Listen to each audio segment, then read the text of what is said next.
Given that Ross McKinney is a pioneer in developing antiretroviral drugs for children with HIV/AIDS, it's an obvious assumption that this is why he is so well known around the world. But McKinney says he's probably more recognized in the little-known niche market of fountain pens.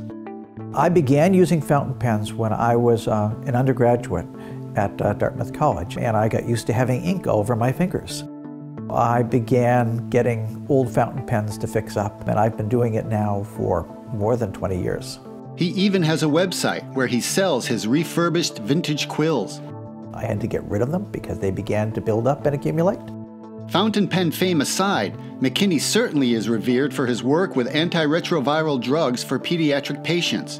In 1986, he worked on the clinical trials team at Duke that was the first in the world to administer the drug AZT to a child and was first author on the published paper. He then developed other drugs for pediatric HIV/AIDS patients and designed studies and evaluation guidelines for clinical trials, all of which has contributed to these vulnerable young patients not only living into adulthood, but thriving. To go from when I started a life expectancy of about 3.5 years to where the kids who are HIV infected now are going off into the adult world with normal immune systems was just a remarkable experience.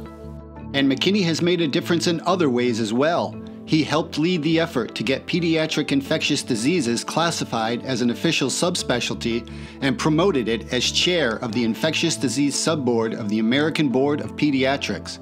He has held dozens of committee positions at the National Institutes of Health and other organizations. At Duke, he was chief of the Division of Pediatric Infectious Diseases, vice dean for research, and director of the Trent Center for Bioethics, Humanities, and History of Medicine. He retired from Duke last September and now works as the chief scientific officer for the Association of American Medical Colleges in Washington, D.C. And in that role, I'm acting to help shepherd the AAMC's work on the research mission of medical schools. McKinney and his wife Holly first met on the wards at Duke when he was an intern and she was a child life specialist. They have 2 children and 3 grandchildren.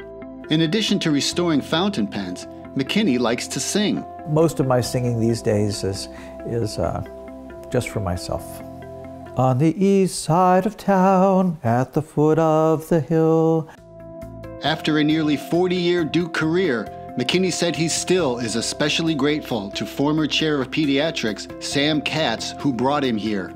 He taught me how important it was to look at the lives of the people I was working with, not just the science. And he cared about everybody who worked with him.